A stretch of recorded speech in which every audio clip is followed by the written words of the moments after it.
Kerr, the film critic for the Conway Daily Sun, and I'm joined with a couple co-hosts this week to review Mean Girls. Hello, thanks Good for having morning. us. Hey. To start off, I wanted to know, what were your experiences with the original film?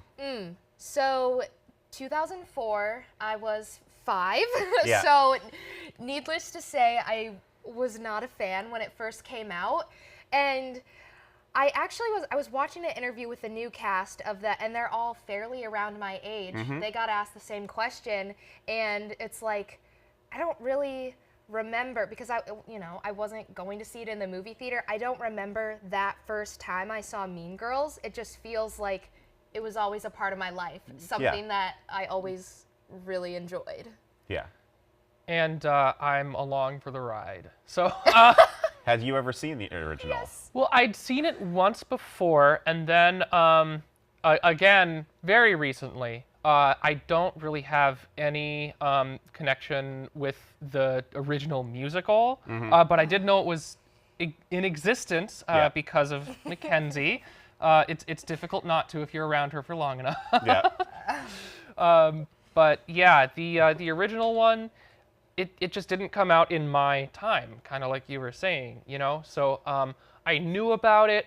People made a ton of memes, you know, like the hair's full of secrets, the getting hit by the bus thing. It's been super quoted. Yeah. It's become part of the culture. Yeah, and like the fetch line too. So I knew about it, but I didn't have that connection that I see, you know, people kind of above my age have with it. Right. Yeah, I was 21 when it first came out, and I was in college, and I remember, because you know college people, they're very snobby about that sort of film, and I remember like, oh, it's gonna be so bad. I'm like, I think it's gonna be awesome because it's Tina Fey. Yes. And so I remember being like ahead of the curve. You Okay. knew it was good. I knew it was gonna Yeah. It was fetched before. yeah, and it happened. Yeah. So, and I loved it from the beginning. And Yeah. the thing was, like, I liked it, but then as time passed, because it's been 20 years now, I've grown to like it more. Oh, It's yeah. one of those movies that I basically have the entire script memorized. Yeah. Anytime Yeah. I watch it, I can call out lines. Yeah. And I hadn't seen the Broadway musical, but I'd listened to the score, and the songs are great. So I was excited to get to see this new version Yes. that kind of blends the original film with the stage version, comes up with new jokes, a new angle on the material. So I was excited to see it, and it didn't really let me down. No, I was very pleased because I also huge fan of the stage musical. I was telling Frank that in like 2017, 2018 when the Broadway version came out, that was like the only thing that I listened to for a little while, and then Oh, yeah. and then I like can attest to that. the day after I told him this, I found a journal entry from the summer of 2018 where I wrote, also, the Mean Girls musical, it's my jam right now. So that tells you all you need to know about me. Yeah. Yeah. So what did you think of this new version? So, you know, the only exposure that I really had to the new version was like being in the car with Mackenzie and hearing the songs. And I did like the songs. I thought they were really clever. I liked kind of how they went. And so really the only point of comparison I had with this new version was, you know, the songs from the original musical and the original movie, which I should say that I do really like, even though I'm not like, you know, I didn't grow up with it, Yeah. you know, in my childhood. I think some of the songs that were adapted to the screen, you know, they all had to change in some way, shape, or form. And some of them did it really, really well. Yeah. Like, I think Stupid with Love is one of my favorite songs. It wasn't one of my favorites when I listened to the original musical cast, but especially with the visuals, I think they did a really nice job of that. Yeah, and that's the thing with just listening to a musical, is sometimes you don't fully get the context. Yes. And once it's in context, that's when the song can really come alive. Yeah. Well, like with the song Sexy, he was like, I don't understand how that works in the musical. And then I showed him the Broadway clip Yeah. of Katie Rockefeller doing it, and he was like, okay, this makes And sense. the I way love they that song, did it too. in the movie was really clever because it starts with the character Karen starting and then saying, "Oh wait, I screwed up. I need to do it again," and they make it a TikTok video. Yeah. Right, And right. like, "Oh wait, I screwed up. I need to start the TikTok Yeah. video again."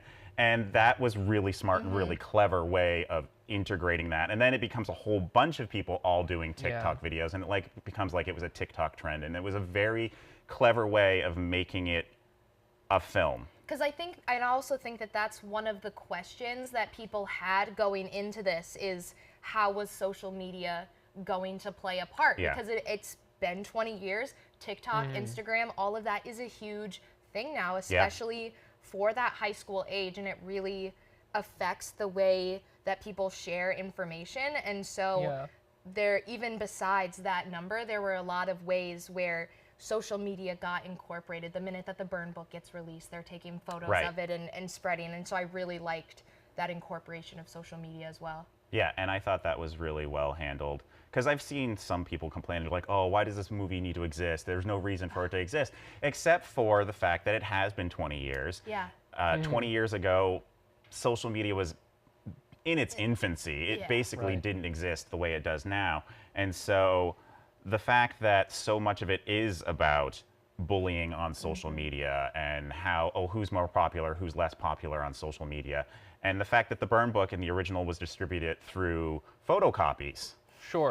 Now it is just dropped in the middle of the hallway and then let It's it gone. loose, Yeah. and people would in reality probably really would be taking pictures and sharing absolutely. that and making videos, and that was a really smart way of modernizing it Yeah. and making it relevant to today. I think also, like, I watched Mean Girls, the original film, and part of me is like, you know, my high school experience was not these ultra popular, cliquey people. And I was really interested to see how they would adapt that to a more modern kind of high school. And, you know, for certain pieces of the film, you kind of need to have like the plastics. They're still the plastics, and they still need to be that. And, you know, one of the questions I had was, you know, how are they going to integrate the way that teens talk and communicate and share things with each other? Because it's sometimes, I mean, not, you know, just with Mean Girls, but with a lot of films made where the executives aren't like, On the pulse of today? yeah, they don't have their finger on the bleeding edge of culture. You're always like kind of worried, like, how are they going to do that? Yeah. You know, in a way that feels authentic and not like stereotypical, I want to Yeah. say, out of touch. There was a party scene where a rumor is spread. Yeah. And it's done by text. Yeah. And I was like, that is very accurate. Yes. And you could see like the bubble, the text bubble, and then she would erase it, and then she would keep Yeah. going. I'm like, that's, Yeah. Yeah, and Yeah. it was just the cattiness and the sort of Uh-huh. backstabbing. And that was sort of the modern take of the three-way call attack from the original. Yeah. Yeah. People don't call each other anymore. They don't talk on the phone They anymore. don't. People are terrified of talking on the phone these days. So it would be sort of that sneak attack via text now. Yeah. Yeah. I think, yeah, I wanted to talk about it again. Like the way that those Broadway tunes were put onto the screen, there are some of them that I really liked. There was one song that you showed me that was super show tuney, and I really liked it. Stop? Was it called? It was called Yeah. Stop. Stop, Yeah. because Damien's songs aren't really in the new movie version, There was a lot of songs cut. which I we can get into. understand. But the actor that played Damien was, in my opinion, one of the best vocalists in the show, so that was a little hard for me, but Yeah, and the actor playing Damien, and I love the original Damien, but he might be better. He's just, and I think great. part of it was because even 20 years ago, being gay in high school, you very much would have to repress it, and Yes. he's also kind of ostracized, but he's actually able to be to quote the line, too gay to Gay to function, function. he actually Yeah. seems Yes. very gay, where the original Damien really didn't seem Yeah. that gay. So he just had such Original this Damien was sassy so theater attitude. kid. Yeah, just the sassy attitude, like some like kind of attitude you'd see on like Drag Race, where it's yeah. just super sassy, super just reading everybody. The fan moment. Yes, the fan moments. He was great. I loved like every line read he had, even like the iconic line reads that I was expecting. He put a twist on it, like the "You go, Glen Coco." That line is so, but the way he put his spin on it, I was like, yes, great, I love it. Oh, yeah. So, speaking of the musical numbers, what I did really think was good is that, because a lot of people, they do have a struggle with musicals. Some people just shut down with musicals because, like, I don't understand. People don't just burst into song in real life. It's like, well, yeah, obviously they don't. They haven't met me. But basically all the numbers were either on TikTok or they were very clearly fantasies. Yes. That the people, like, it would be Katie watching Regina George enter the room, and it's her imagining her singing, Right. "My name is Regina George, and I am a massive deal." Yes. And Stupid in Love, again, it's her fantasizing about yeah. this boy that she likes. And I thought that was very, very well done. Or the song Apex Predator, where everyone is just So- going crazy, which is also a throwback to the original, where Katie would imagine it as if it was jungle people. Yeah. And that just takes it to the next level. Yeah, I think the way they integrated, the non-speaking cast of high schoolers, it's really cool. And I really like that with a lot of, musical movies where during each musical number, it's kind of a heightened sense of reality. Yes. The way they transitioned from the Savannah to high school was really cool. Yeah. The way that they opened it up with the intro, I thought that was super well done. It was That was very awesome. cinematic. It Because- was playing with the aspect ratio, because it was just a phone screen, like a Video. Yeah. TikTok, and then it expanded out to widescreen. Yeah. In the garage door. And it yeah. also, like, it set the stage really well for everything that was about to follow because you had those, you knew who those characters were from the original movie. And then you have, a very obvious, social media reference. And they're doing it on video, and it's going to be a very different show. I heard someone say, or I heard you say, someone said online that this is like a yassified version of the original Mean Girls. I didn't feel that way. I didn't know. No. I was a little bit nervous going into it just from some of like the press shots and stuff like that. But then, I think it was just like one of the pictures of Janice kind of like scared me for what I was about Yeah. to watch. But then even just from that opening sequence of her and Damien, I was like, no, we're going to be just fine. Yeah. Yeah, And they were perfect together. they were so, yeah. I need to look up the names. But Janice, Jaquel, Spivey, and it's the girl from Moana. I'm gonna butcher her name, but it's Ali Cravajo. yeah, I think to look at this. O-Lee-E. Oli. Yeah. So yeah, and she was Moana, and so you have Moana in this as Janice, which is just freaking perfect. And Renee Rapp, who I was wondering I when am- you were gonna, I've refrained for quite a while. and I've noticed. I'm Yeah. a very huge Renee fan. Yeah. And when she was 19, she was Regina George on Broadway. Yep. She wasn't the original, but she did it at a very young age. And so really ever since like 2019 when she was in it on Broadway, I've been like waiting for this. Yep. She has the voice of an angel. She got to reprise the role, and I just thought that she was just the most perfect modern day Regina. Yeah, I and- love her. Yeah, and I have to say, I feel like this Regina is a significantly, I was going to say a little meaner, significantly meaner. There's Yes. just a menace to her Oh, that is yeah. just so intimidating and threatening. Someone and- gets hurt. That was Yeah. Well, I think that's the benefit of having those musical numbers is you can take that emotion, that sense of like evilness, that's not a real word, and heighten it with the music, with the Yeah. dancing, Yeah. with the lighting effects. You can really go all out. Whereas, in the original Mean Girls, she wasn't a nice person, but you couldn't have some extravagant number. Yeah. to channel that. Yeah, there's channel a song that's during this house party where she's like literally prowling around the Yeah. party. And it goes back to the whole Predator Yes. idea where Yep. she's going to get her ex-boyfriend back. And the way it's done and the way it's shot is really The way well that done. she goes up to everyone Yeah. and she's like even messing with Katie, and yes, Yeah. it's like you're scared of her, but you also you kind of are really enthralled by Right. her. And even Tina, I was watching an interview with Yeah. Tina Fey, which thank goodness she was also in this movie. Yeah. But it's like, oh, she's so mean, but you really want her to like you. Yeah. And it isn't a sequel, but there is sort of a nod to the original with the return of Tina Fey Yeah. and Tim Meadows. Yes. That I was like, oh, that's nice. It was- Like, Yeah. it made me really happy. Like, that's just lovely. That makes me really Yeah. happy. And there is, I don't want to spoil it, but there is one returning cast member from the original outside of Tina Fey and Tim Yes. Meadows.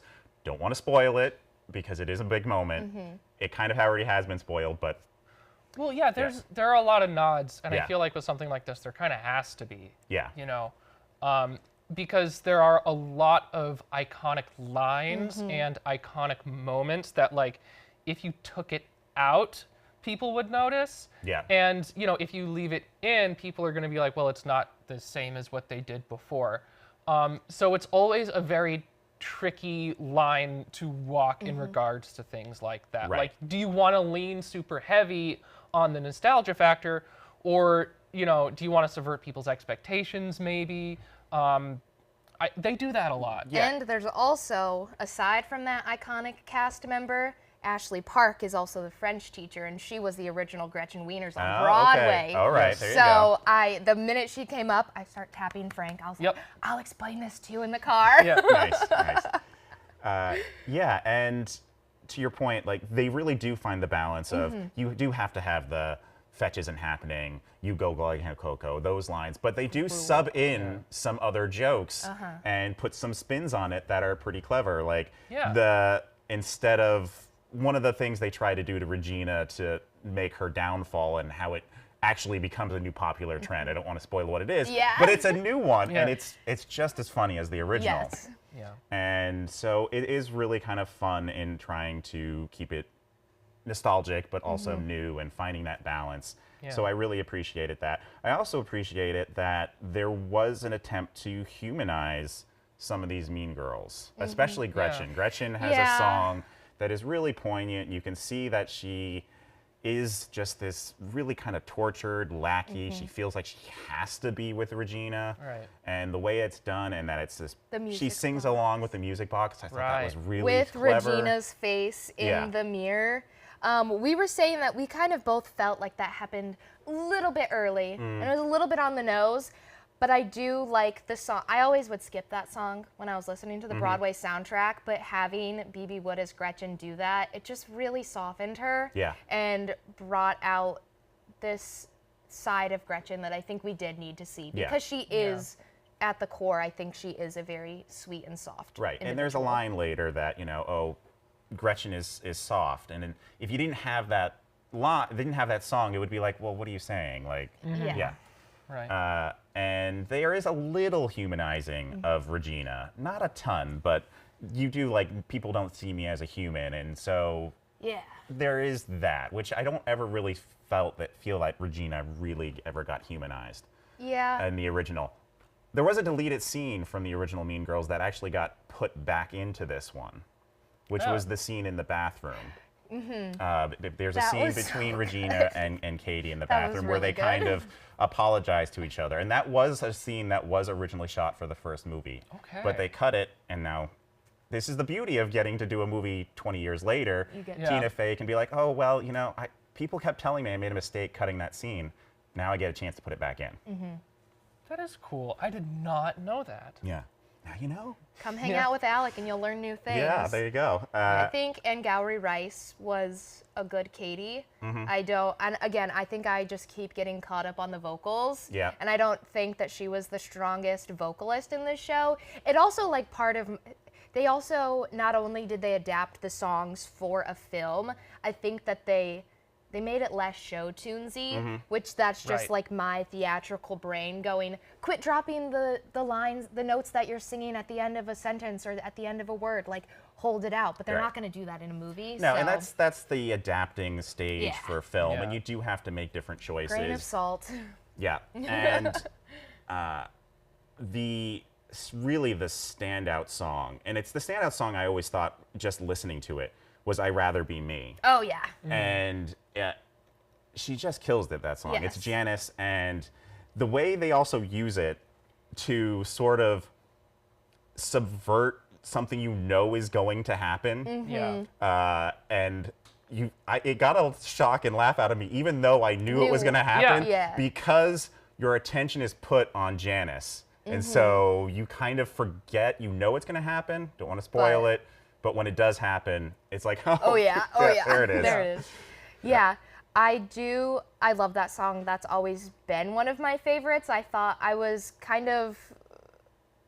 felt a little bit questionable about some of the choices. I don't know why she needed to like go into the boys' locker room and do certain things. Yeah. But again, I think it's like my theatrical brain that's like, oh, we're really like putting on like a close-up production here. Right. That's not. I'm not a film actor. I Right. don't do And that that's the kind thing. of And stuff. I feel like a lot of times, and the example I always use of this is the producer's musical movie is so flat and so uninteresting because it's basically them putting the show on Yeah. on film, and all the actors in it, Lathan Lane, Matthew Broderick, are still singing as if they're singing to the back of a theater, and that doesn't work on film.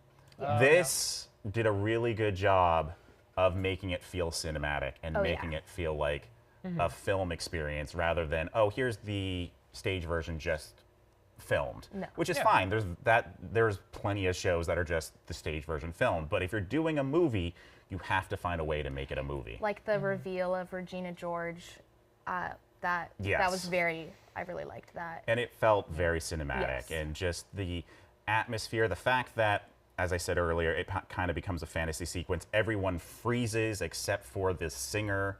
That's Yeah. done a few times. It's just really well handled. I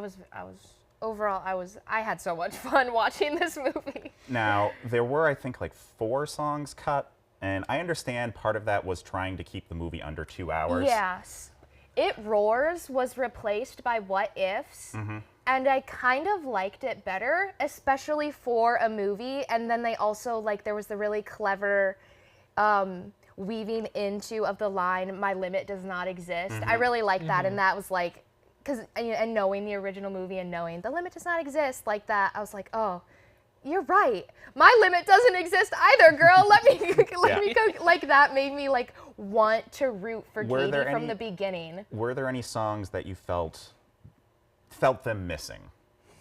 So, the Damien songs, like we kind of talked about earlier, are very Broadway, very show tunesy. Where Do You Belong and Stop. And Where Do You Belong in the musical, that's the one where Damien takes Katie around and shows her all the different clicks, which I feel like because Jacquel is such a good vocalist, and I feel like, and they did have all of the high schoolers doing these dance numbers. Yeah. I feel like that could have been a really fun addition to the movie, but because of so many of the songs were these kind of like fantasies, Yeah. maybe it necessarily wouldn't have worked. I just love the song Stop. I don't Yeah. think that it really fit into the movie. It's just he's such a good vocalist Yeah. and kind of got cut. A for song me. that I thought would have fit, and I was expecting it, and I was looking forward to, was like, whose house is this now? Yeah. Like, it's this big house party scene. It could still have been portrayed as like a fantasy of this is what Katie is seeing while this house party is happening. She's never been to a party Or it could have just before. been because it's the character that is already established as being a rapper. Yeah. So it could have just Yeah. him. Oh, that would have been funny. So I felt that was a loss. And there is a song that Aaron has, the boyfriend, that I feel like really gives him a character and fleshes him Yeah. out. And also, the song is basically saying, I want you to just be you. I liked you as you. Yeah. Right. And they could have even just incorporated some of that dialogue Into into the the- movie because Yeah. it it felt like it missed something. So those are the two songs I really thought, and I get it why they were probably, because they were both back to back. Yeah. And so maybe they thought it would have ruined the pacing of the film, but I don't know. I felt those songs missing. Yeah. Yeah, I feel like we didn't see as much of Aaron. Yeah. And yeah, and then the reveal of what Regina had done to him, that did, like, it made me ache for him, but we hadn't seen as much of him, that I didn't have like as much of a connection to him as I did to some of the other characters. Yeah. And I do want to say that I think the title, it earns its title. I feel like, as I said, Mean Regina Girl. feels meaner, but Yeah. also Katie. It Yeah. feels like she actually did Oh, become a mean girl. oh, In the yeah. first one, it just seemed like kind of she got caught up in the moment. But there's a moment in this where she actually does become the new alpha, yeah. and it is cold Right. and harsh. And I was like, oh, you did become a mean girl. She did. And I think they really did lean into the whole mean girl thing. And yeah, I thought that was well done. Yeah. I thought it. I was a little bit scared, like I said, but after seeing it, I was so pleased. Yeah. I was very pleased. And I've seen, you said you've watched some interviews, so maybe you've already heard this question. It's been asked to a lot of the cast members. What would you like to see another movie be given the musical treatment? Oh, Like any movie, like be given the musical treatment. Big Lebowski. Oh, yes. go away. Yes. I could see that. Or The Dark Knight. Oh, a Batman musical would be. Oh my God. They could have a whole like a Spider-Man the musical fiasco Yeah. where yeah. like Batman flies in and What But- movies do I like? I've heard a couple of the cast members from Mean Girls say, because they're in the same mindset of 10 Things I Hate About You would be a great musical. Yeah. And I could see that. I have a fondness for movies that have been turned into musicals that should not Not- work, and somehow they do, like Yeah. Evil Dead the musical or Toxic Avenger the musical. I have not seen Evil Dead the musical. Oh my God, it's so good. Yeah? And it's really, really good. Okay. Trust me, and it's an experience watching it. But I would love to see Killer is it Clowns fetch? from Outer Space as a stage musical. Oh my God. You are completely correct in that Yeah, one. that's the one I want to happen. New Well, project. because the costumes are all there, Yeah. you know, like all of the set pieces. That would be amazing. Yeah.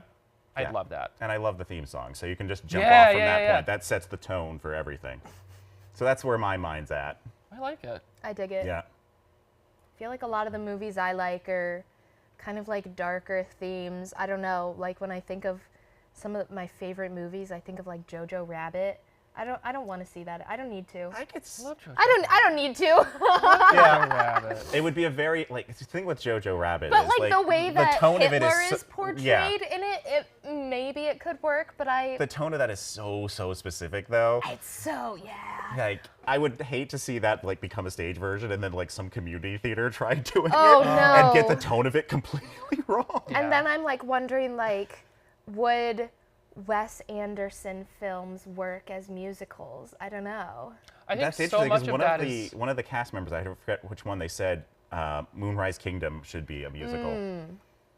yeah. I mean, with Wes Anderson, I'm not a film buff. Yeah. But like the camera work in his movies and like how specifically set up that Everything has is to be- symmetrical. Yeah, Every it's single got shot. it. Yeah. You'd need to be very careful with Yeah. that. I think the one that could work with, because so much of it is about putting on productions, is Rushmore. I haven't seen that one. Rushmore, it's about this overachieving high schooler, and he runs Okay. the drama club, and they do things Okay. like Apocalypse Now, the stage Yeah. version. And So that could be that- So you could do that, and it could be very clever. I like it. All right, so we've done it. We've run out of time. Thank you for so having us. it seems like it's a pretty rave review across the board here. Rave review, Renee Yeah. Rapp. Yeah. Rap review. Yeah. There you go. And you're a super fan for Yeah. for the musical, so that's a pretty high endorsement. Oh yeah. And then somebody who's kind of just not really super familiar with it I was enjoyed it as well. entertained. Yes, very much so. Watch So- it, love it. if you think it's fetch, if you love Regina, then go listen to her album Snow Angel also. There you go. On streaming now. I actually did listen to it. It's a good album. It's so good. Okay. I am Mackenzie Hester, and this is my boyfriend, Frank Thompson. I'm her boyfriend, Frank Thompson. Sorry, didn't introduce you. There she is.